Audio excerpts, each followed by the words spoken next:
Good evening. Good to see everyone. I'm Jerry Lenoska. I'm an assistant professor in the School of Journalism. Actually, I take it back, the Media School in the Department of Journalism. Happy to be here and glad you guys could make it tonight. I've written a multi-page introduction, so I rarely get a stage like this, so I'm going to hold forth for a while. No, I'm kidding. On January 2nd, journalist and social activist Moises Sanchez was abducted in the town of Medellin de Bravo, where he published a weekly newspaper that frequently covered government corruption. 3 weeks later, he was found decapitated and mutilated in a ravine outside the town. An ex-police officer has confessed to participating in this murder, which he alleges was orchestrated by the town's mayor and police department. Sanchez was only the latest journalistic casualty in Mexico, which ranks 10th on the Committee to Protect Journalists list of the deadliest countries for reporters. Over the last decade, 74 journalists have been murdered in Mexico. The documentary film that you're about to watch, Reportero, tells the story of one small group of journalists who continue to practice their craft, investigating organized crime and political corruption in spite of ever-present threats of violence.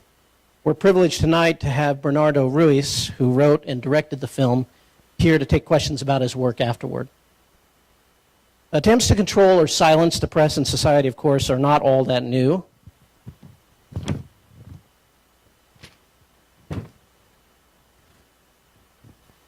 From the beginning of the printing press, in fact, the messages and the press itself were considered, rightly, as it turns out, as a potentially destabilizing force in society.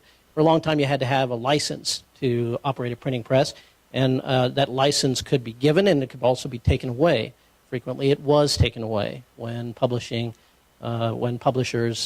printed facts that were anathema to authorities.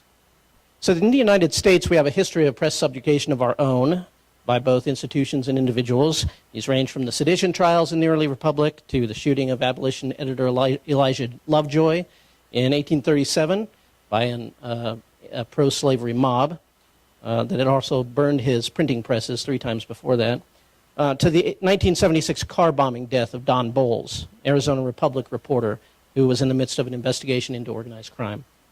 By and large, however, American journalists, even the most aggressive investigative reporters, have been able to do their work without fearing for their physical safety. Sadly, that's not the case in many countries around the world. This film documents the bloody and hostile environment in which Mexican journalists have had to work for the past several decades. Reportero focuses on Zeta, an independent weekly newspaper known for its dogged pursuit of stories about drug trafficking and government corruption. Journalists at Zeta have paid for their important work with blood, and they certainly have wrestled with the question of whether the journalism is worth the price. After the assassination of one of his reporters in 2005, Zeta founder Jesus Blancornelis said this: "I feel remorse for having created Zeta. After losing 3 colleagues, I believe the price has been too high.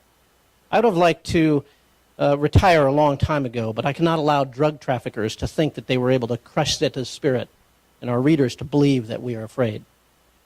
Blancornelis, himself a rare survivor of an assassination attempt, died in 2006.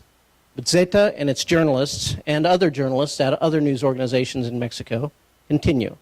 This is a story of why, as one of them told Bernardo Ruiz, they don't just walk away. We'll talk to Ruiz after the screening. Please give your attention now to Reportero.